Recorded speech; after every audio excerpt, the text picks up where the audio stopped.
Hello, everybody, and welcome back to our seventh installment of our Nicholas Nickleby mini review series.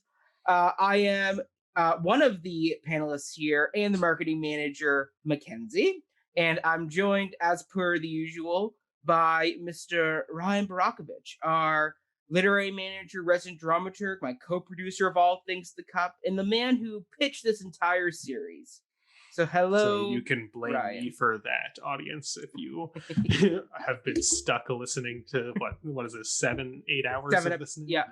But like Give you me have 9 no hours one. by the end. Yeah, you have no one to Maybe blame but 10 yourself. if we do a movie review. Yeah. Ooh. Yeah. But like you don't have to watch this. You have no one to blame but yourself if you've stuck around with us this long. But thanks for watching. Thank you. Oh yes, and Ryan, what is in your cup? I have tea in my cup. How about you? As do I in my the cup. The cup. Ooh. Ooh, I think I let that steep a little bit too long. Mm-hmm. All right. Anyway, so yes, part 7. Ryan, give us a rundown of what happened last week and what the heck happened this week. There was a lot that went on this week. So, okay, I'm going to come out of the gate saying that I'm just going to skip ahead to the ranking because this is my least favorite episode so far. Really? Yes. And I wonder why that is. So, well, we're going to talk about why that is. But yeah, so just to kind of where we can do the full ranking at the end. But yeah, episode 7, dead last for me. And bless you. And it's kind of making me lose faith in this entire endeavor, not necessarily us reviewing it, but certainly the RSD Nicholas Nickleby is just like kind of we'll see. There's still 2 more episodes. Maybe it'll stick the landing, but like this episode in particular, definitely the ship might be sinking a little bit. And I honestly don't think that I can get through the summary without being very like jaded and sarcastic and commenting on all the things that I disliked. So I'm just going to do that. And it'll save us some time at the end where, as opposed to, straight summary, then commentary, I'm just going to comment on everything I disliked while describing the plot, if that's okay with you. Sure. Okay. So just quick recap. Previous episode was the very Kate-centric one, if I'm remembering correctly, right? Yeah, that was kind of cut into 2 parts, the resolving the Kate and her creepy suitors plot line. And the second half of the episode was all about, oh no, well, good job, Nicholas got a new job with the Cheerables, but then, oh no, Smike was kidnapped by Squeers at the end. Yeah. So, and that was our big going to intermission, okay, trouble's brewing kind of like... But it was an intermission because we got a part 4 midway through this episode. Yeah, like it seemed like that was the intermission. The audience applauded. But yeah, so weird, like we'll talk about the intermission in a second. But yeah, that I was quite satisfied, even though like that was maybe slightly lower in my ranking of episodes. I was kind of satisfied with the Squeers are back. They've kidnapped Smike. We are slingshotting towards a climax here. And then how does this episode begin? In improv, when, they say yes and is the golden rule, how somebody sets up something and you don't just say, no, I don't like that. What are you talking about? Of course, we're not in outer space. We're at Starbucks. Like, you're supposed to take the thing that was given to you and yes, and Smike's been kidnapped. Yes, and they've already taken him back to Yorkshire. Yes, and Nicholas is running like wildfire to get to him. Yes, and, he runs into Mr. Crumbles and Mr. Crumbles joins his crusade. Build upon the things that come before. Don't just like shoot it down. Mm-hmm. Well, this episode basically begins with, I don't know who to blame for this, if it's David Edgar or if it's Charles Dickens, but like, it basically just ends with, the big kind of cliffhangery climax that we just sort of seem to be getting to in the end of the last episode. Well, that's stupid. We don't like it, so we're just going to extinguish that tension right away in the first 10 minutes of this episode. And I know, originally it was all one long play, but this is, like, we'll talk about this later when we get into serialized, or, well, in the kind of fidelity and adaptation discussion. Yeah. But, like, this is still serialized literature, even for Dickens. If like he wrote it this way, as I imagine he probably did, I still suspect that in the monthly publication, people were excited to find out, oh no, what's going to happen to Smike, only to be disappointed when he's very quickly saved. Okay, so I'm getting ahead of myself, but let's just start going through Yes. what happens in this. So we open with reconvening with our good friends John and Tilda, all the way back from who we haven't seen since episode 2. And hey, Fanny's there too. So John and Tilda have recently gotten married, as was suggested they would when we last saw them in episode 2. And Yes. and Fanny seems to be joining them on their honeymoon in London.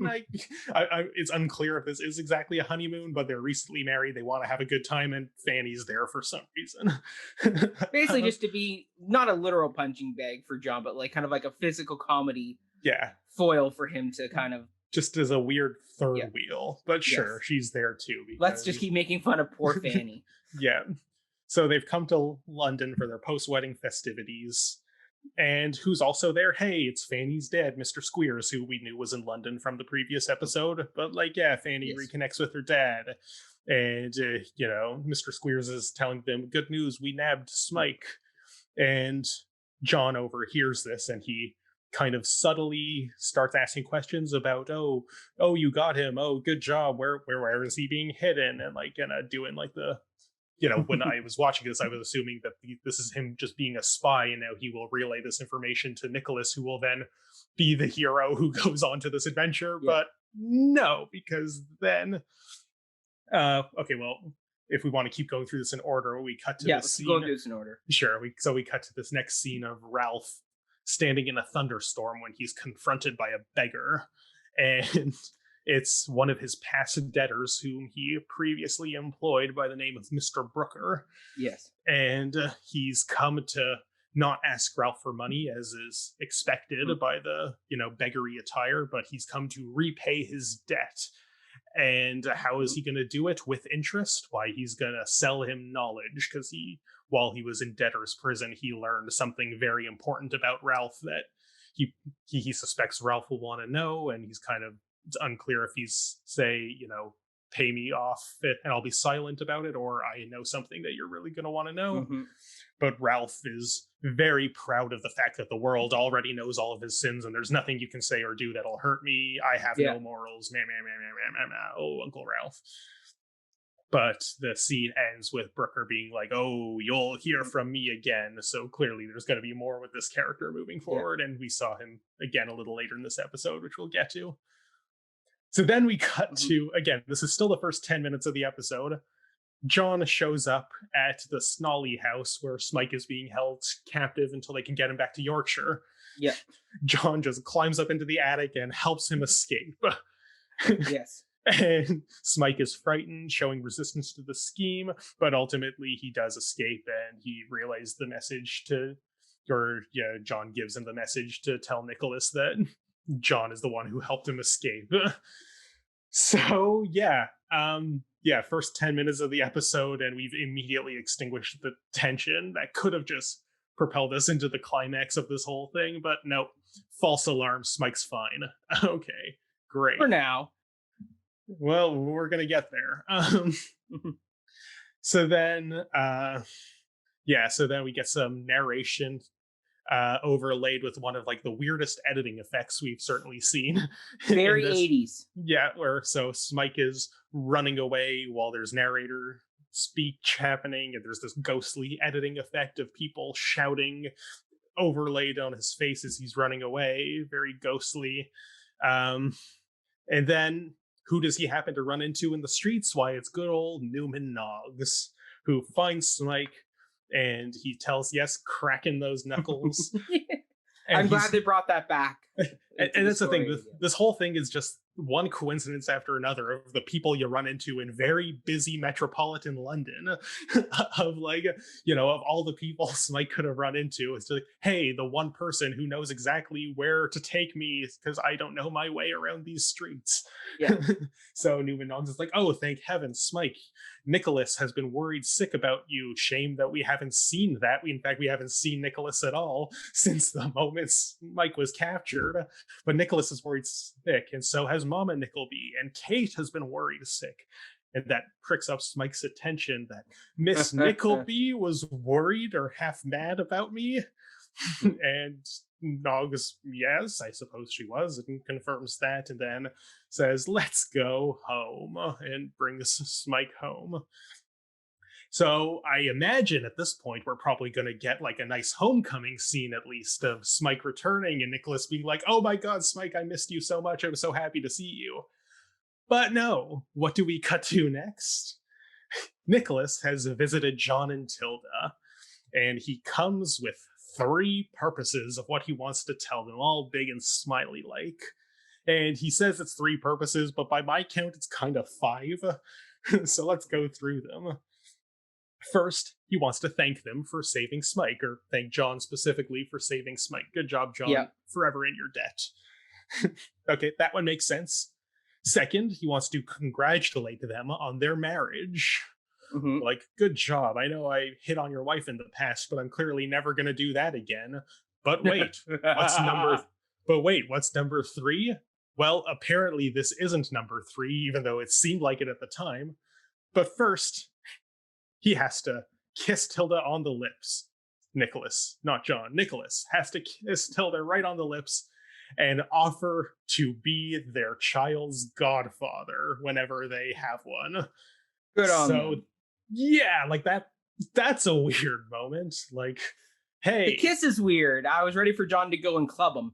Yeah, like, it's... As we saw Mr. Lilyvick do the last time somebody did this type of stunt.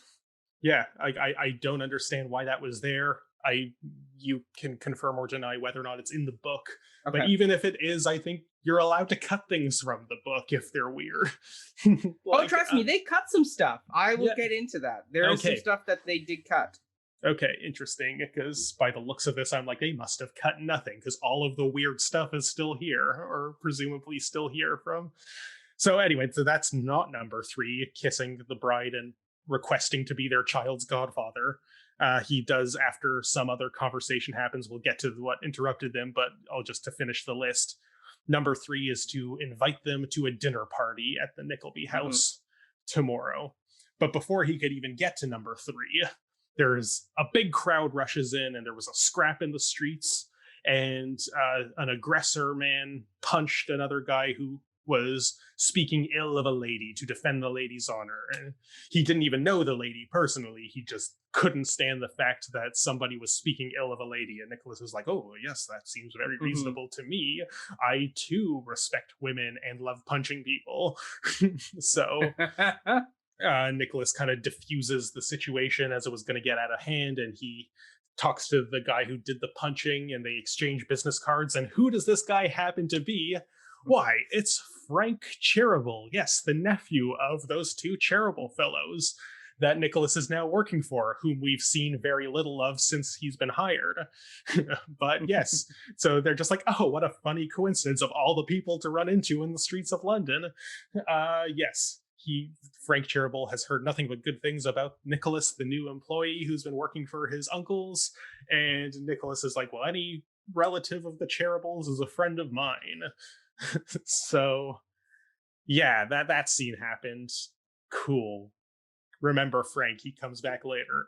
He does. And he also has a really weird accent. I don't know what that accent is supposed to be. I think he's supposed to be doing the same voice that the 2 elder Cheerybles are doing, but like I'm not even sure where that's supposed to be, and it doesn't quite match. Yeah. Anywho. So Nicholas pays a visit to old Newman Noggs, but before he goes to Noggs's room, he pops in to visit the Kenwigs. Remember them from episode 3? So, and they have a new little baby, and they're having this big party to kind of celebrate that. And of course, Mr. freaking Lilyvick is not present, but he's a big topic of conversation in this house, because why the hell not? So Nicholas comes in, he's like, oh, very happy to see your baby, and whatever, I'm just paying a visit to my good friend Newman, but yay, nice little baby. And they're like, oh, hello, Mr. Johnson, because remember, they still think he's Mr. Johnson. And when he hears that they're talking about Mr. Lilyvick, Nicholas informs them that, well, fun fact, I ran into him, and he's married now to that actress that you introduced him to in this very house. And Mr. Kenwig goes berserk at hearing this news because, oh no, he's married. That probably means he's going to disinherit us if he and his wife or at least reduce our inheritance quite a bit. Certainly reduce, and possibly entirely if he has his own genetic line that he's going to have to start supporting.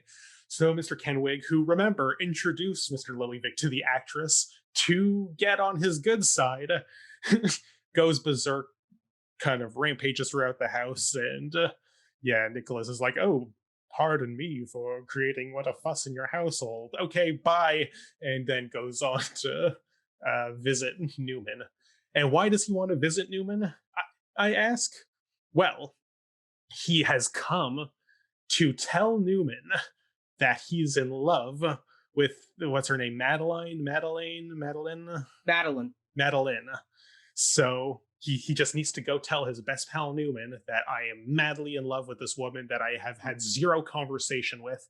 In fact, based on the conversation that he just had with Frank Cherubil, he's presumably been working for the Cherubil's for a while now, and it seems that at this point he's only had that one glancing encounter with Madeline, with Madeline, just like on the day of his job interview. So this is like at least weeks or months later, and he had to rush over to tell Newman, who he's presumably seen between then and now, but he has to tell her that he's in love, that there's this woman who he just can't stop thinking about, even though he has not had any conversations with her.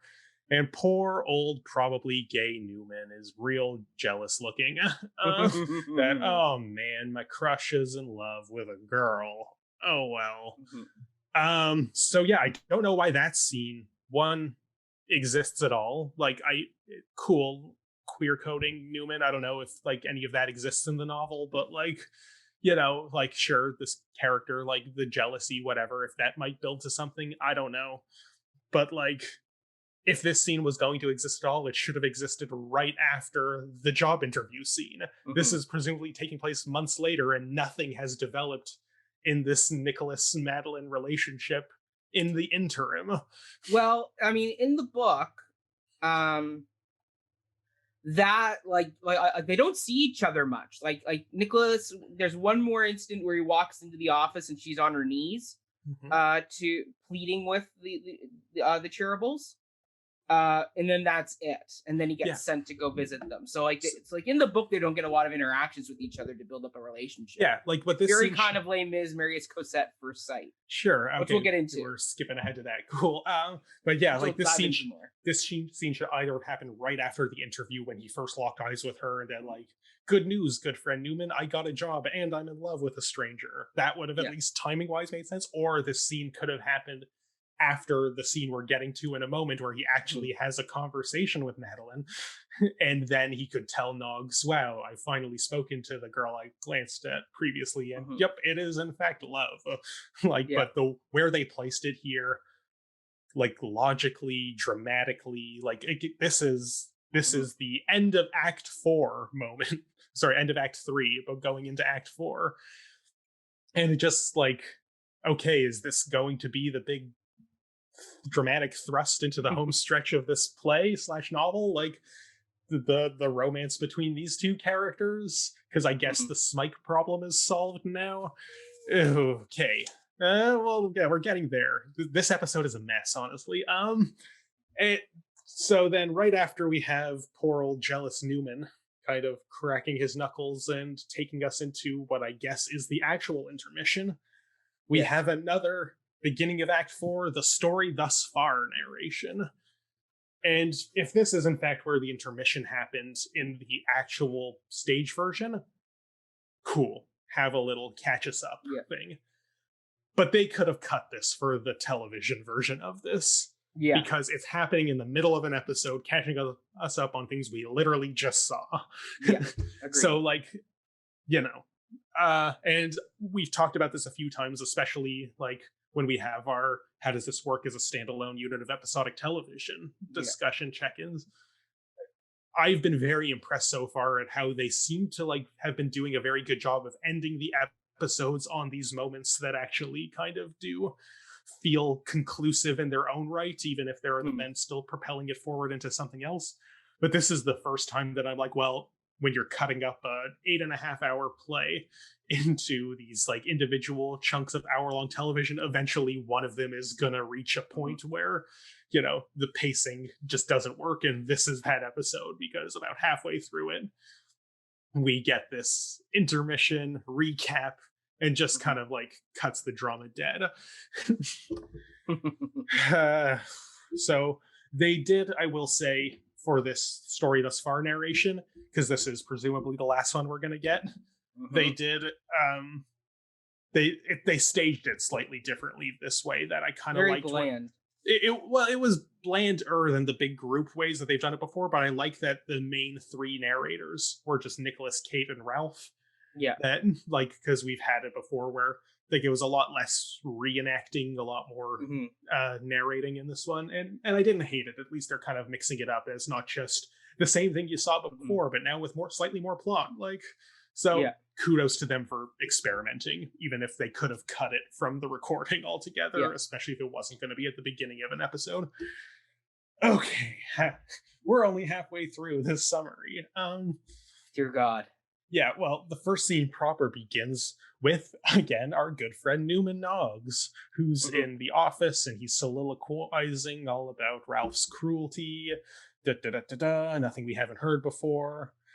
And this scene is intercut with, you know, in Ralph's office and Nicholas in the Cheruble's office. And so we get a little bit of, Noggs being like, oh, Ralph is so mean. Meh, meh, meh.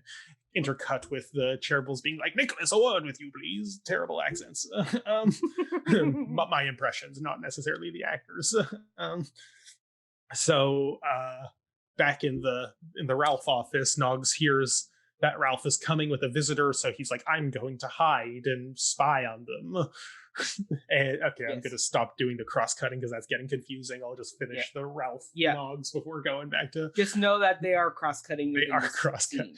Yeah. So Ralph comes into the office with a colleague of his who I didn't catch his name. I just wrote him down as literal goblin in my notes every time. He reminded me a lot of Fagin from Oliver. Sure.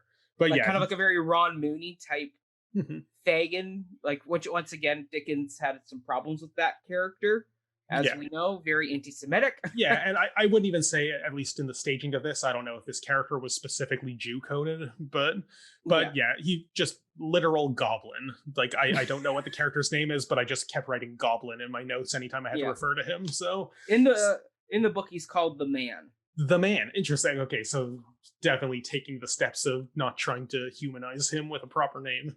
So so Ralph and the Goblin Man are having a conversation, and the Goblin is just like, aha, there is this man, Mr. Bray, who is in our joint debt, and I have a scheme. I want his daughter. Yeah, I would like to, relieve him of his debts by basically purchasing his daughter, his hand in marriage. But because Ralph has a stake in the debt too, he needed to clear this plan with Ralph to ensure that, they'll kind of work out their payment sort of, division there. So it's like, I'm going to marry Mr. Bray's daughter because that's the only way to get this, get everyone what they want. But what about the daughter? What the hell with the daughter? Meanwhile, so cutting back to the Cherubles, they know this Mr. Bray and his daughter Madeline. Madeline, that's the woman who was in this office the very same day that you came to interview with us, who you've been thinking about constantly since, even though your best friend in the whole wide world has been in moral danger and you didn't seem to do anything about that. We'll get into that, trust me. Anyway, so the Cherubles be like, oh, we do business with this Mr. Bray and his daughter, and we want to help, because they're just like the nicest chaps in all of England. So they send Nicholas to kind of place an order. I didn't catch what exactly the Bray's business is that Nicholas is placing an order for. Are they furniture makers? Are they grocers? I didn't quite catch it. It's like a furniture making thing. I thought before I read the book that it was kind of like they're selling off their goods to try and earn a Okay. living. That would maybe make sense. So so the Cherubles send Nicholas with £5 to kind of pay an order and start to soften this debt, and he'll come back weekly and keep doing that in order to until the debt is covered. So good old Cherubles trying to do a really discreet. They're just the nicest guys, and I don't know if part of their plan, or if they're even aware of the fact that Nicholas is just head over heels in love with this girl. But if they're just like, part of their plan is, and now you have a reason to talk to her, old chap. So after this cross-cutting scene, we go to the Bray's house, which begins with Nicholas visiting, and he gives the £5, and Mr. Bray, who's an invalid, is very proud, and he doesn't want charity, and rah, rah, rah, rah, rah, rah, but the daughter talks him down and says, oh, no, it's business, da, da, da, da, da. So they have to, Nicholas would have come to give these payments more often, but they had to haggle it back to a week, so it doesn't seem like it's charity. And then so the father's all cranky, whatever. But then Madeline says, oh, wait, before you leave, Nicholas. Then they have a little conversation outside, and Nicholas basically confesses his love to her. And she kind of, but not really, shoots him down. She's sort of like, not maybe yes, maybe no. Calm yourself. We literally just met, and you're paying me, so this is kind of iffy. You're basically kind of doing the same thing that the Goblin Man is doing. She doesn't say that, but that's my sort of reading of these events, that the fact that Nicholas is a handsome, dapper chap doesn't really kind of make these different circumstances. I don't know. So then, after Nicholas leaves, Ralph and Mr. Goblin show up, and they come to bargain with Mr. Bray, kind of reiterating all the same stuff. And Mr. Bray is pretty resistant at first, because he's thinking about his daughter's well-being, and it doesn't matter about my debts, but it's my daughter has to approve of this match. But Ralph kind of takes him to the side privately and says, listen, Mr. Goblin is obviously not going to live very long, so this is actually a win for your daughter, that she'll be a rich widow pretty soon, and then all of your problems will be solved. And Mr. Bray's like, oh, well, when you put it like that, to hell with what my daughter wants.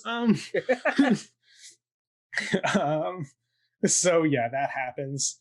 And then cut to a very short scene just out on the streets, where the Mr. Brooker, the beggar from earlier who confronted Ralph, runs into Mr. Noggs, and the two of them have like a, hey, we've both worked as Ralph's clerk, we should be friends kind of conversation, but we don't really see where that leads. All right, we're at the home stretch. So we cut to the home stretch of this episode. So we cut to the dinner party that Nicholas invited John and Tilda to. And Kate jollies John into singing a song, because that's a thing, sure, might as well happen. But in the middle of John's song, he's interrupted by Ralph, who's visited, and he brings with him Squeers and Fanny. So, naturally, and Mr. Snolly, who we'll get to in a minute, but so naturally, Nicholas sees Ralph, and the first thing he does is like, oh, let me at him, because good old Nicholas wants to just solve every problem with punching. He's a young, brazen man. But, it's kind of like, hold your temper, young Nickleboy, because we have to have a word with you. This Smike boy has been stolen from Mr. Squeers's and Mr. Snolly's household. And John kind of like stands up for Smike, and yep, I'm the one who did it. And Squeers is like, no. John is like, yes, what are you gonna do about it, you old schoolmaster? So kind of fighting ensues, or actually no, so I was getting ahead of ourselves here.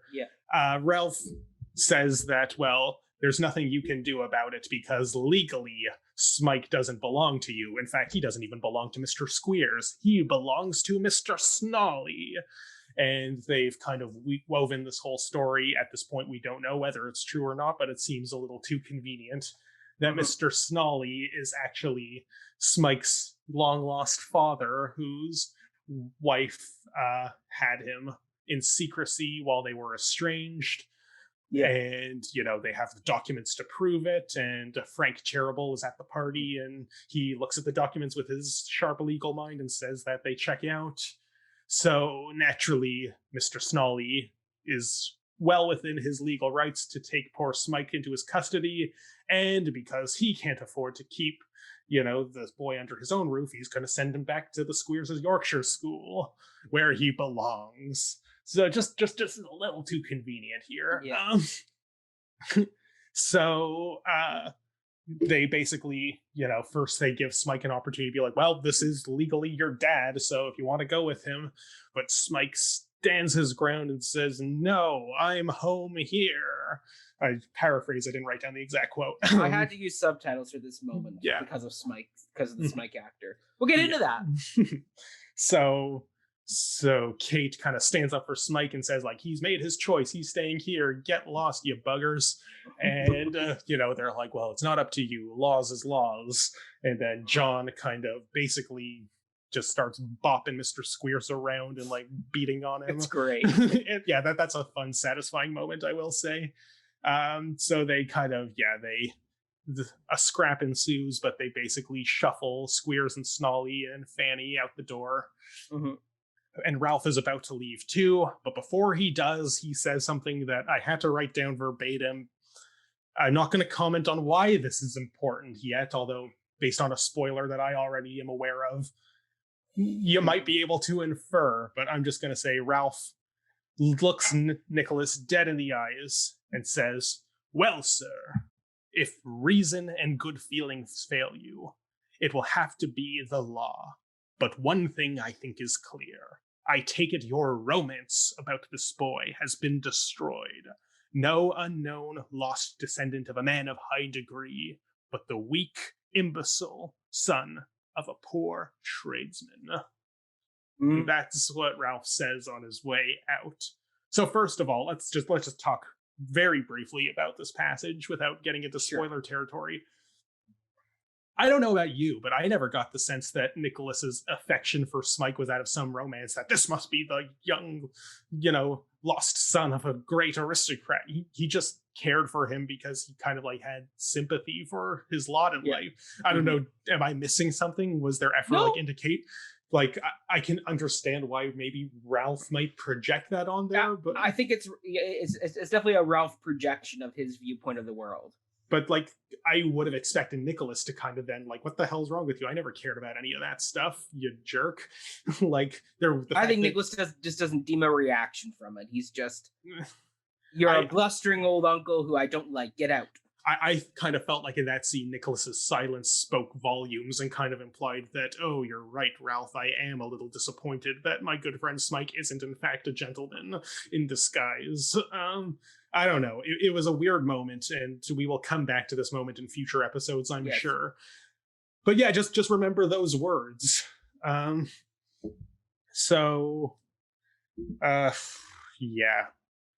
So basically, Ralph and company, they all leave.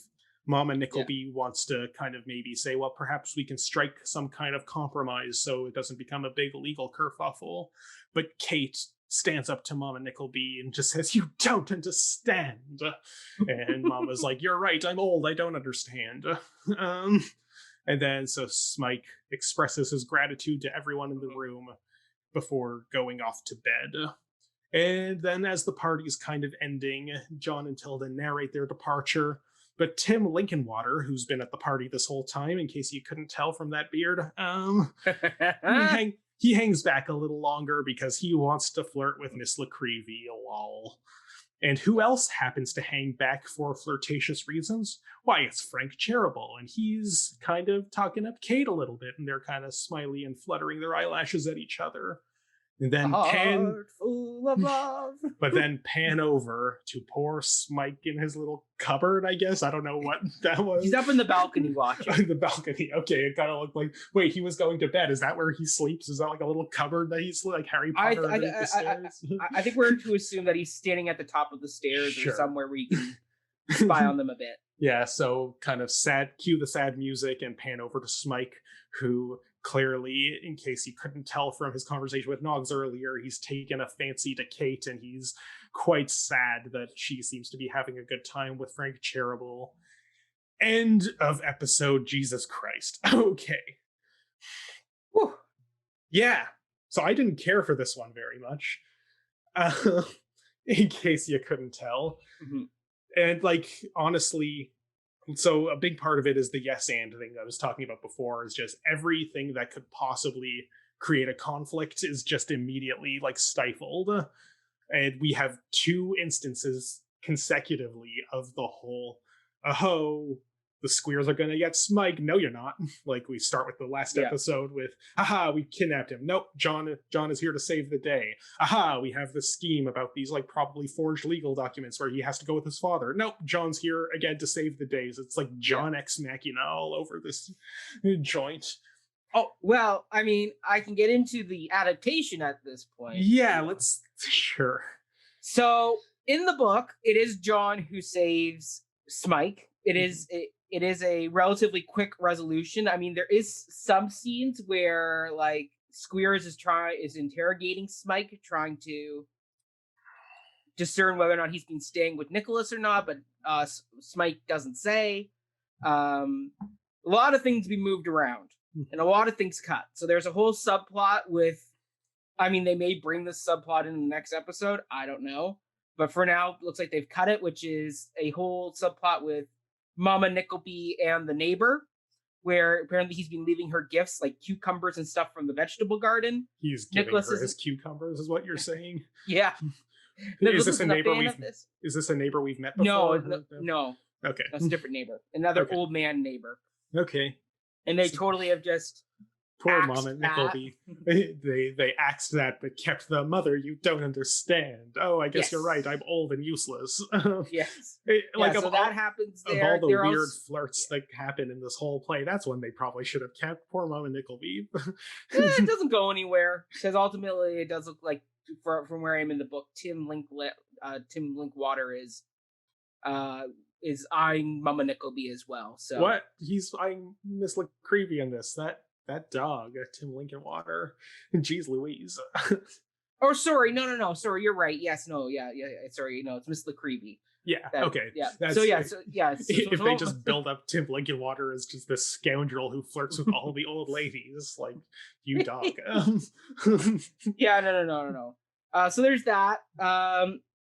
The stuff. A lot of stuff's been moved or cut. Like, there's a whole once again, I'm pretty sure we'll get this in the next episode, but there's a whole Mr. Hawk sequence that happens in this section of the book where Ralph goes there talking with Mr. Hawk. Then there's a whole bit more with the Mantelinis that I won't get into, that maybe we'll see in the next episode. So like that's there. Looks like they may have edited that out or just moved it to later. What other ones are there? I mean, the John stuff is there. That is still the whole thing. And he does kiss. Nickleby does kiss Tilda. Oh my god. Okay. So that is right out of the book. So yeah, I mean, like, overall, like it's I mean, I will admit I just got up to the chapter where it's the big final dinner party kerfuffle. But like overall, like there was some stuff missed or cut, or stuff has been moved around. Like the whole Ralph in the man thing happens a little bit earlier, and it's tied in with the thunderstorm, Javert and the Stars moment, which we'll get into. So it's okay. So just to kind of stay on this subject of fidelity and adaptation. So yes. Knowing that the Goblin Man scene happens earlier, and I like where they put it here, because that cross-cutting works very well. Yes. Seeing simultaneously the plan to kind of, for lack of a better word, kidnap Madeline into marriage simultaneously with the plan to try to save her, like that's good editing. But so it's interesting hearing the things that like were in there, things that were cut, things that were moved around, because the whole time that I was watching this weird episode, I kept thinking, like, again, not knowing the source material, but feeling like I was getting a bit of a window into the mechanism, like dramaturgically, that was at work here. My whole thought is we are reaching the kind of like limits of faithful adaptation here, and this kind of fetishized fidelity that, we have 9 hours to just do the book as it exists. Like, part of adaptation is changing and editing and realizing some things work better, and realizing, like, whether it's even medium specific, but maybe, hey, it's really weird that, Nicholas expresses his gratitude to John by kissing his wife on the lips, like, whom we know that he had like a little thing with in the past that created tension between these two men. Like, it's things like that. Like, I don't accept, well, it's in the book, as a good excuse for why it's in the play. Yeah. I think, David Edgar and like Nunn and Caird, like, their roles as adapters, kind of, it's dramaturgy. It does require, like, it's, you have to realize that some things make sense and some things don't. And it's just, the whole, I believe that the John now twofold saving of Smike in here is exactly how it happened in the book, but maybe John could have helped Nicholas do it, or like actually no, because Nicholas isn't in this section of the book. Like, I'm saying often maybe a lot of stuff with the Cherubles. I'm saying maybe Nicholas could have actually been more actively involved in the stage adaptation, because again, it's an adaptation. It's not, you don't have to just do it the way the book does it. And like, well, I mean, it looks like in the Charlie Hunnam movie that they did do that. Okay, so I'll be curious to watch that after we're done all of this. But I'm not even against John being the hero. I do think, just kind of thinking back to episode 2, when John kind of presented himself as Nicholas and Smike's friend by helping them escape, like, that didn't strike me as, like, I feel like we're having a bit of a 180 character pivot here, like, because that never struck me. That never struck me as John being like, you know what, Nicholas and Smike, you are my dear friends, and that's why I'm helping you. It was, the way it was framed in that second episode was, what, you punched Squeers? That's hilarious. Okay, you got my respect, get out of here. Like, that's how that conversation went down. It wasn't specifically, you and me are tight because we're friends. They had every reason to dislike each other, and like, just that little bit of like, good on you, doing the thing everybody who's ever met Mr. Squeers has wanted to do. That's what kind of earned him the respect. Okay, get out of here. In fact, take some money, you need it. Like, but all of John's actions in this episode aren't kind of motivated by that same fun respect. They're all just like, Nicholas and Smike are my boys. I will do everything I can to help them because that is who I am. And I understand that that's how Nicholas certainly sees John. Like the conversation he had in episode 3 with Newman about how my 3 friends in the world, Smike, John, and you, Newman. But like, from Nicholas's perspective, yes, I have so few friends. It's nice to know that guy's in my corner, but I don't think that's how John sees his own endeavor. So the fact that he's like sneakily kind of getting information out of Squeers so he can do this basically heist to liberate Smike, and like, what I think should have happened in that scene is he kind of spies that information, brings it to Nicholas so Nicholas can be the one to save his friend, and we can actually have a moment between them, which we don't get until like halfway through this episode. Like, and then we can still have John stand up for them at the dinner party, because that could actually be the completion of John's arc for someone who's just like, man, Nicholas, you did the thing I would have always wanted to do, and that's punch Smike in the Smike. God, I'm getting all the names mixed up. Punch Squeers in the face. And so then like he can finally kind of complete his arc by, you know what, no, I'm not just gonna passively sit by and just kind of feed information. You know what? I hate you, Mr. Squeers. Bam. Like, like that could have been interesting, but John is just way too active an agent in this story here, and he just solves all their problems in ways that allow our mains to be completely off stage while all the high stakes things are happening, and that's just bad storytelling. Like, and like, if that's Dickens being a bad storyteller, I'll say it to the ghost of Dickens. Yeah, I think you kind of done goofed on that. But I will especially say it to David Edgar and co. that your job as adapters is to make this better, not to just say, now you don't have to read the book because we've pretty much conveyed it as it happened. Like, I mean, I'm always one for a more faithful stick to the book routine. Like that always bugged me about Harry Potter is when they would change a lot of big stuff, like giving Neville out of the Dobby storyline, which then undercut Dobby's big final act of work for Harry in the 7th book.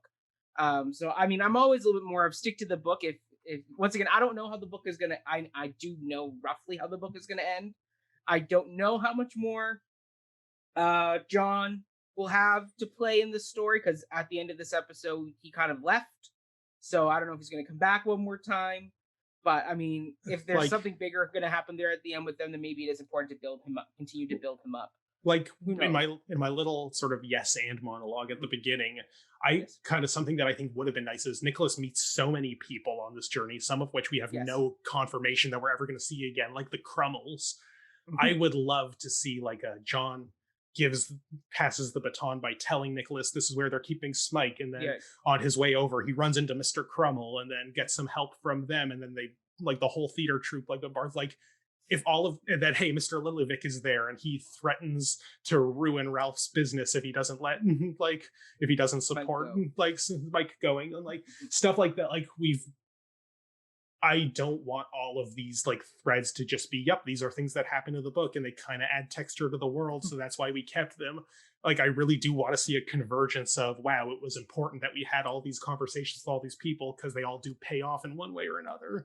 And I can tell you now we're not going to get that big group thing at the end there. I can tell you that already. That's not what's going to happen. And then I think that you could have just cut so many different scenes if they aren't good from the past, if they aren't going to build up to that climax. So, and like just another kind of, I know I'm probably belaboring the point here, but again, this goes back to the yes-anding. It seems like, I know we are experiencing this as like individual episodic units that wouldn't have been the case in the play. We talk about this all the time. Mm-hmm. But to me, this episode feels like, you know, when you're watching a sitcom that doesn't necessarily always have the best continuity between episodes, because individual different screenwriters come in and write different episodes. And like, sure, it's the job of the showrunner. That's why we usually credit showrunners with the authorship of the sweep of the whole thing. It's their job to keep things consistent. But sometimes individual screenwriters will sort of just, whether intentionally or not, change things that were set up by others. This episode felt like it felt like season 4 of Community, like completely different writers coming in and just like everything is different now. And like, they're not picking up the batons that were like left by the previous writers. Yeah. And it's weird because it's all Dickens writing this novel, and it's all David Edgar adapting it into this one continuous play. So I don't understand why this episode just feels so much weirder and doesn't adequately pay off the things that were set up. It just seems bored with the things that were already established in the previous episode. Like, that definitely is a Dickens thing. That definitely is a Dickens thing there. And I mean, I will say though, there was a continuity error in this episode. Was there? Yes. So in the thunderstorm scene, there's the moment where Ralph goes to leave, and it's a very quick shot where he turns back to the mysterious man. And his hat was on when he was walking away. When he turns back, like an editing continuity error. Yeah, and at the end of that last bit of conversation, he puts his hat on and leaves. So clearly something happened there where like the hat was on, hat was off, hat was on again.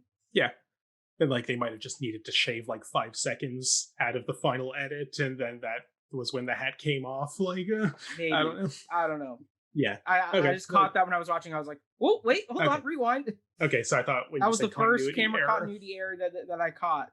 Like when you said continuity error, I thought you were going to talk about how in Ralph's conversation with Goblin, how he says, "Oh, I don't care much for women or love," and that's not like, I never notice anyone, and we know that's not true because he has a fancy for Kate. But like, but like that, I wouldn't even call that a continuity error. That's just him being psychologically complicated.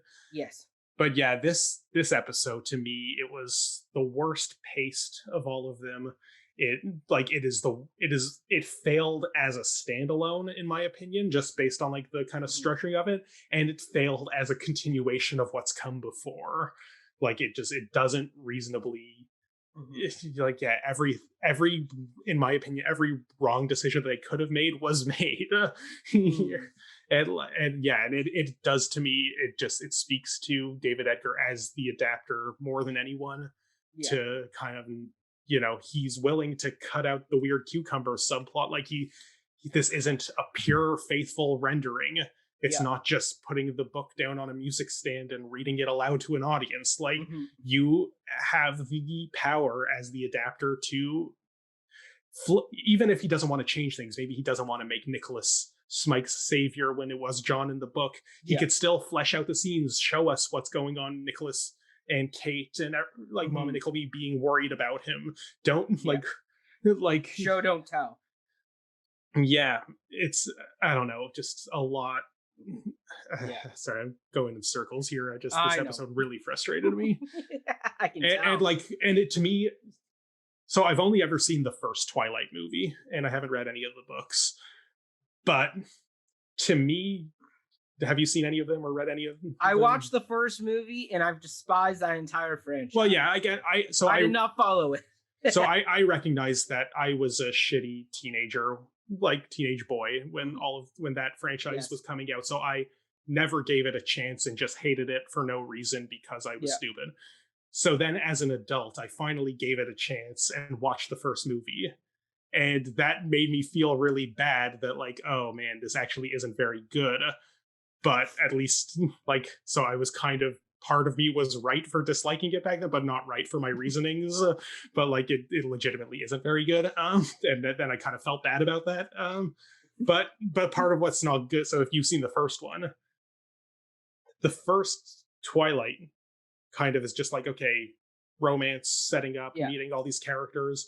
Oh no, vague threat manifest in this one extra evil vampire who's maybe on screen for like 5 minutes total, is very quickly killed, like off screen, 20 minutes before the end of the movie. And then that last 20 minutes is just like very long denouement of, hey, we're glad we solved that threat. But hey, prom is coming up. Maybe you should turn me into a vampire. No, I won't. Play that one good Iron and Wine song. So this, the seeds, I see the seeds for that type of ending being planted in this episode here. That, like, I'm not saying this is what they're going to do, and in fact, I'd be very surprised if this is what they do. But to me, the way we've ended things with Squeers in this episode could very well be the end of that storyline. I don't think it will be, but I'm sure it probably won't be, because, Ralph's vague threats kind of like, but the fact that we kind of, John steps in, solves that problem, ejects them from the household, and then we spend like the last few minutes of this episode being like, oh man, Kate and Frank seem to like each other and Smike isn't happy about that. That feels like we're coming up on the end of like that last 20 minutes of the first Twilight movie. And then granted, there are like 4 or 5, I don't know how many other Twilight movies that, do create more conflicts with evil vampires. But it just seems like those misplaced priorities to now be like, oh, Smike is jealous that Kate might like Frank. Well, we will see what happens with that. So should we do our check-ins? Yes. So other check-ins. Scar. I like the Scar. It's the very Scar is still there. It's faint. It's kind of like Inigo Montoya and Princess Bride. It's just now a mark of past events. Good job, Scar. Good job, Scar. Good job, makeup team. Yeah, they're doing a great job. Okay, I mean, the fact even the guy in the fight, Frank came in with the blood nose, and he reacts and they rip the tissue away from him. It's great. Like, that's more acting than makeup, but the make bloody nose makeup looked pretty good. Like, I'm consistently happy with the makeup team. Yeah, cool. They've done a good job. All right. Do you want to do your Les Mis check-in? Sure. Okay. Les Mis check-in. So, we get a very Javert moment with Ralph standing underneath the bridge in the night with his cane, looking up at the sky with smoke and haze. I was like, oh, okay, good. We get it. We're getting a Stars moment where he swears vengeance and kind of recommits himself to the cause of destroying Valjean. So we get that. So I was like, okay, like there's some blocking there that is interesting. The blocking is there, like functionally, plot wise, it's not the same because like that moment, even if you know Mr. Brooker might give information that will affect the Nicholas Smike storyline, that's the farthest thing from Ralph's mind in that moment. So it's not that same. But the blocking, the blocking, the stage images are more what I'm looking at there. There the whole mystery goblin man and Ralph doing their thing reminded me a lot of Thenardier at the wedding, where he's extorting Marius, saying, "I can tell you about where Valjean's gone off to go and die. Like, look, he even gave me a ring. Like, turns out it's Marius's ring." What? So there definitely was a bit of like extortion storylines going on there. So that was fun. We definitely got the a heart full of love moment there at the end with Kate and Frank. Yeah, Frank Cheryl. Frank, and then with Smike as the Eponine. Smike as the Eponine, doing his kind of looking through the gate longingly at this lost love. She was never mine to keep. But we also kind of have Nicholas and Madeline as like a Cosette and Marius sort of. They are. Oh, well, the fact that their whole meeting is very Cosette and Marius-y, where it's like, I saw you once, and that means smitten. That means that Newman Noggs is the Eponine in that plot line. I love it. Okay. I didn't even think of that while I was watching it, but that's what that is right there. I'm just picturing Newman Noggs singing On My Own as he drinks like lonely at his desk. The very drunk, sad man version in the bar. Kind of like Piano Man. Love it. So like those are some of the really big kind of Les Mis standout moments. I would say those are the big kind of Les Mis stage image moments in particular. Alan Armstrong once again is doing his Thenardier. Yeah, but he squares again now. So the fact that he is back in that character, I don't see that as anything new to report on. Yeah, I mean, just some of the comedy he's doing with the reacting to the hits and the slaps, and it's very much what he does with Thenardier. So I was like, once again, you're reassuring why Nunn and Caird decided to cast you as this very similar role. Only a few years later, when they had to adapt this musical, they were kind of like, who do we have that can look really rat-like and creepy and who still has good comedy chops? Alan, of course, that's who we're gonna bring in. Well, yeah, it's the same type of character, like that. I think that all the way back in episode 1 was the basis of the even beginning of these Les Mis check-ins. Was like, wow, this feels very Les Mis-y, and it's even the same actor. Exactly. Well, Alan is continuing that. So there we go. I mean, Fanny also gets a bit more of an Eponine moment too, where she's once again with Mr. Nickleby. Sorry, even then with her third wheeling the honeymoon. It's very kind of like, poor Eponine. Like, I kind of feel like functionally she's being less of an Eponine now that like there's no chance of like any kind of romance between her and Nicholas since pretty much episode 2. I would say that she's kind of, because Mrs. Squeers hasn't come to London with them, I would say she's almost taking on the Madame Thenardier role, just as the female sidekick to Thenardier. Which in the books does happen, where Thenardier's daughter does stick with Thenardier once he gets out of prison, because Madame Thenardier, there's two, there's another daughter in the book. And no great loss in the musical. Madame Thenardier dies in prison, so Monsieur Thenardier and his daughter escaped to America to get involved in the slave trade. That's how they're. In case you didn't know that they were villains. yes, exactly. That's how their plotline ends in the book. Cool. Good to know. So yes, I do agree that she's taking on more of a Madame Thenardier female sidekick role to Mr. Squeers. All right, so I also just loved how, like, when she first meets her dad and he's like, guess who we got, and it's the whole thing of, Is it Mr. Nickleby? She puts her little up there to put up her dukes, which that is how you would have to fight Nicholas, because he loves them punching and fisticuffs. It's true. And I think Fanny could take him. Fanny could definitely take him. She fell. Remember in episode 2 when she fell and pinned him down? That is true. Yeah, she could definitely take him, and that's why he chooses to fight her with words rather than fists. That's right. She's a scrapper. Okay, so that's our latest check-in. That is our latest check-in. Do we want more check-in? Yeah. Oh, this is really frustrating me this episode. Like the fact that I had to put subtitles on because I couldn't understand his big line at the end there of "No, I am home." Like it's a line he said so many times already. Like it shouldn't be that obfuscated. I know. It's supposed to be his big defiant moment of choosing not to go with. He's finally met his real father, and he's choosing not to go with him because the Nicklebys are his real family.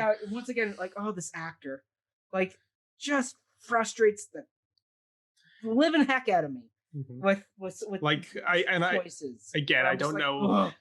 It's hard to know. Like, certainly there are acting choices here, but it's hard to know how much of this is the directing, how much is the writing. Yeah, like it's like. Well, I mean, in the book, it's like, once again, his dialogue is not written kind of like the way if you read Hagrid in the book, where it's a lot of in Harry Potter, it's a lot of ers and ums and weird kind of rephrasing of things to kind of get the character. Like, it's written very kind of Cockney British, like that lower class British, that kind of chimchimery type dialogue, but it's not like what it is here, where it's like you have to put subtitles on just to understand the damn guy, which is weird because in the scene with John, he was very understandable, and yet here, once again, it's like, oh, just tone it down. Like, I did put subtitles also in the brief scene he has with Noggs, where because I got the essence of what he was saying, but the wording was eluding me a little bit about when he was saying, like, really, Miss Nickleby misses me too? Like, the half mad was what he said. Like, she's half mad about me? Like, because he's just echoing back what Nog said. But like, the wording of that I found was really muffled. Something I will say, just in defense of the choices made for Smike here, is they are kind of at least being consistent of, in this version of the story, Smike is mentally challenged. Like, it's not just like an acting choice that the actor made that isn't supported by the text, when they do have the big "you are not the father" sort of parentage reveal with very Maury Povich with Mr. Snolly. They do kind of say, like, there is a line in there about, didn't write it down exactly, but about how, the son, the son was very much alive, if a little wrong in the head or something. So they are, at least, again, wrong language to be using for this, but they are, it is very much, I don't want to pin it all on the actor. I think regardless of what it's like in the book, they have definitely collectively amped up this element of the character. I also just think the scene at the end really proved that this actor, nothing against him, he was just too old for the part. That's your big recurring problem with everything. Well, yeah, that's true. Look back at our Christopher Plummer episode of Caesar and Cleopatra. But no, with this, like, the whole thing of, like, this guy's a grown man. He shouldn't. There's no, like, if he's a legal adult, then he has no reason to be like have to go with this guy. But if he's younger, kind of like what Jamie Bell is in the movie version, where he's kind of like a teenager just on the cusp of adulthood, where he would still be under a guardian's control, then it makes a bit more understanding of why there is that big moment of, I'm refusing this guardianship. But the fact that this guy is clearly someone who is, at least from what at least is in his mid-20s. Yeah, did this. I can kind of. I get that. I feel like we can kind of, I don't know, you will probably be less generous towards this reading just based on everything you've said about Christopher Plummer, Kevin Kline, Little Red, and Into the Woods, all of the various actors who you've said they're too old and I don't like it. I feel like we can read the characters as younger than the actors are, because I don't blame the RSC for not just casting a bunch of literal children but I think we can, like, read because if in order for the Smike Kate romantic tension to make sense, she would also have to be pretty young, and like, so I just think it makes sense. Let them cast their adult actors, and we can still read these characters as being younger than they look. I know I'm probably more allowing of that than you typically tend to be. So, Yes, correct. I'm someone who is very much more. If you can demand children on the stage. Well, it's not even that. I mean, like, for example, like if the age is something where it clearly is affecting the overall impact of a moment, because just because you can play a kid doesn't mean you're going to get the full kind of thing. It's kind of like did you ever see Batman Forever? Yes. Okay, Chris Donald, right? Or Chris O'Donnell, or anything? Yes, Chris O'Donnell plays Robin in that. Yeah. And he very clearly is meant to be like a teenage Robin, but he is someone who is like way older, like almost 30 when he gets into that role. And so much impact is lost in that moment. And it's the same thing with like Little Red, like the fact that we had what's her name in that Into the Woods production playing so much older and she was playing so much younger. There was just such a disconnect. I don't know. I just don't find it. Losing some of his sexual virility as Caesar, and in the whole thing of his just not. We're not going to relitigate each one of these, but like, I just don't understand why it bothers you so much. Like, it's it's like if you're casting things as a director, there are people out there who can fill the role who can get closer both physically and acting wise to the age.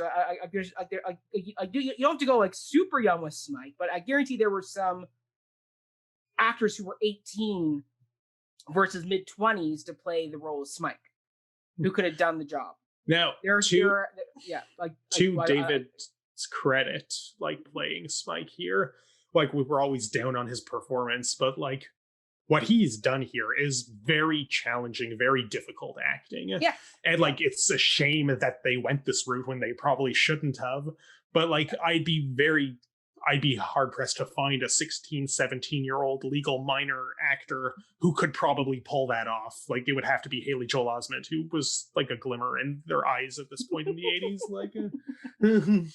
Like, very few child actors are that good to basically go full Rain Man. Like, right.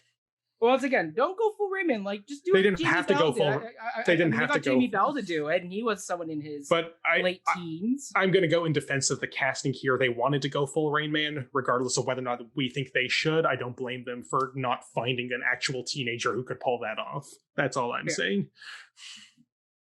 There, I mean, I was actually looking up the age of this actor. Yeah. And when was Haley Joel Osment born? Could he have played Smike? He probably would have been at least a baby. He was 27. David was 27 when he did this role. Okay. For a role that clearly meant to be played way younger. Like, once again, there's between like a few years off versus like a decade or more off. When you're 27 years old playing a 15, 17-year-old, that's when I kind of go, I got a problem. Whatever, to each their own. This whole production is very Brechtian as it is, so like if the fact that we are slightly estranged from the ages of these actors doesn't feel like a big deal to me, but I point taken, whatever. All right, do we have any other check-ins? We still have I touched on this briefly, but the episodic, how does it stand alone? I haven't given my appraisal. So for me, I would say, well, this isn't my favorite episode. I don't think this is my least favorite of the episodes, because I did enjoy a lot of the vignettes that were done.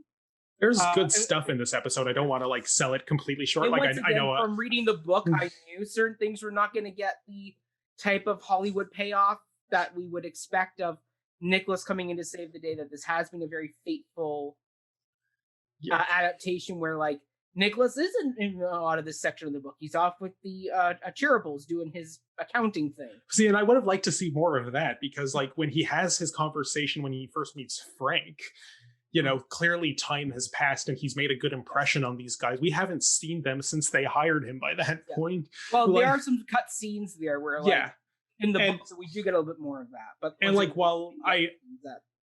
while I've certainly given David Edgar flack in the past about cutting things that felt superfluous, and that probably is one of them, since we do communicate that just fine through that brief little bit of dialogue with Frank.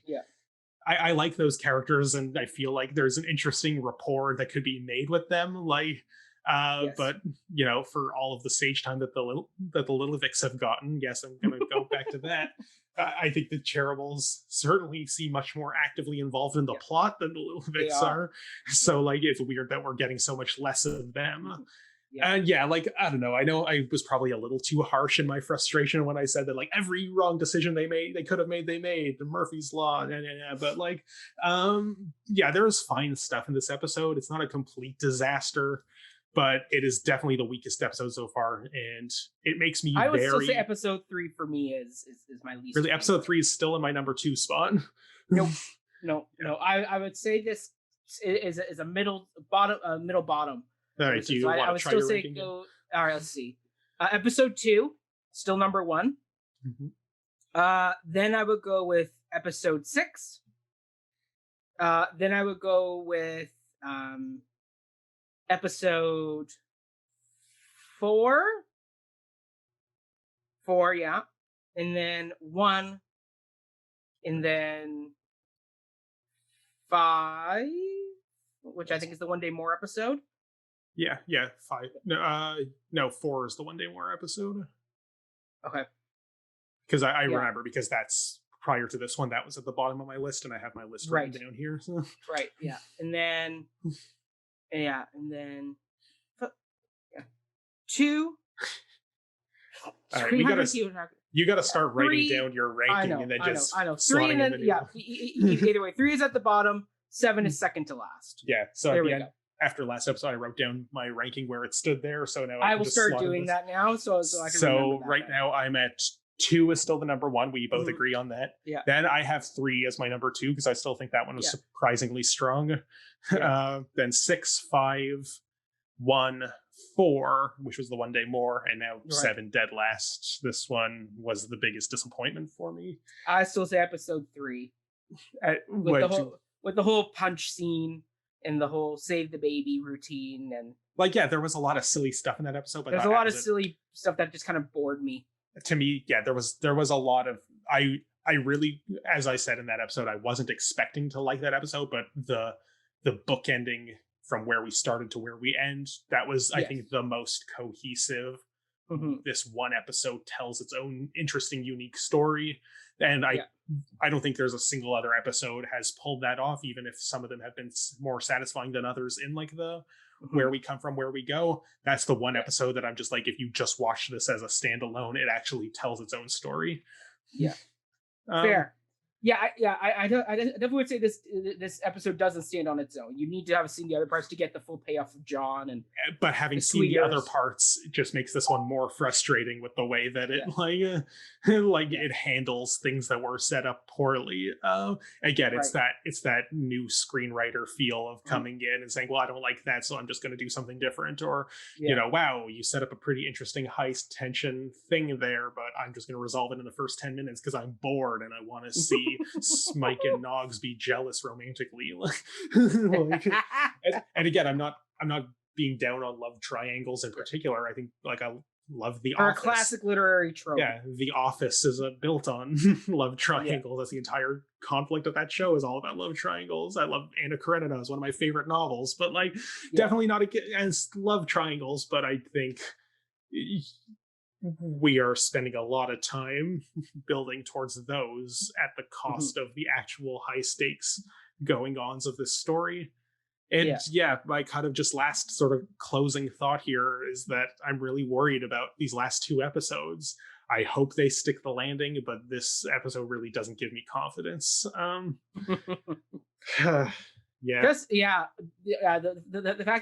fact there's something I know before you, I'm very excited to see how you will react when this thing eventually is revealed. Okay. So I'm going in with an open mind and optimistically, but I really think that the things that were hastily resolved in this episode should have been the kind of mad dash towards the conclusion, and I feel like this episode robbed us of that. Mm-hmm. And I know certain twists might be coming. There's probably others that I don't know about that I'm excited to find out. But I feel like those twists could have been integrated into. That is true. Yeah, no, there's a few books like that don't quite stick the landing and kind of overpromise or keep it's kind of like what happens with Lord of the Rings, where Peter Jackson kept doing the fake death trope one too many times, where you have Frodo almost die in the first one. Then in the second one, we really kick off with, oh, surprise, Gandalf isn't dead. Well, yeah, and it's kind of like I think at least Aragorn doesn't die when he falls off a cliff. those are at least a little better paced, I would say. But like I would more liken it to like the Chewbacca's death fake out in The Rise of Skywalker. Oh, that was bad. Well, yeah, that's just a poorly handled. Like, at least let us think he's actually dead for a while. Yes. Like this is just. Or you know what? Just kill him off. No, don't actually kill off Chewie, but let us think for like at least 10 minutes. That last movie was so bad at the fake death routine. We're like, C-3PO apparently dies. Oh, wait, no, he didn't. Yeah. Chewbacca apparently dies. Oh, wait, no, he didn't. So that's what this felt like. I was worried about Smike, but then I was very quickly told not to be. And then I'm just like, okay, fine. I guess I won't care. Like, I won't get invested as much next time something happens. Like, yeah. Yes. Well, on that note, should we wrap this one up? Yeah, Ryan? let's do it. I'm sorry that I've been really ranty in this one, but I don't know. This one got to me. It's under my skin. Honestly, I watched the episode last night, and like, if we had recorded this last night right after I finished watching it, I would have been even harsher. Like, I had a little time to cool off, and this is the cooled off version, is what you've been privy to here. Yeah. Well, on that note, Ryan, why don't we sign off and we will see how you feel next week? Let's do it. I got a feeling as we wrap up this series, you're going to get a little bit more frustrated with Dickens and the way he wraps up this novel. I've never been a big Dickens fan, and like this is, I hadn't read Nicholas Nickleby in particular. This is kind of, bringing to a head a lot of the problems and things I've disliked about the few books of his that I have tried to read. Stay tuned, everybody. We will see what Ryan thinks next week. All right. I want to like it. Remember, I want to like it. I never want to dislike something. I'm not Cinema Sins. I don't go into this thinking, okay, let's make a list of all the things that are bad. Like, yeah. All right. Too good. All right. Either way. All right. We will cheers you for now, everybody. We will see you next week on another episode of Nicholas Nickleby.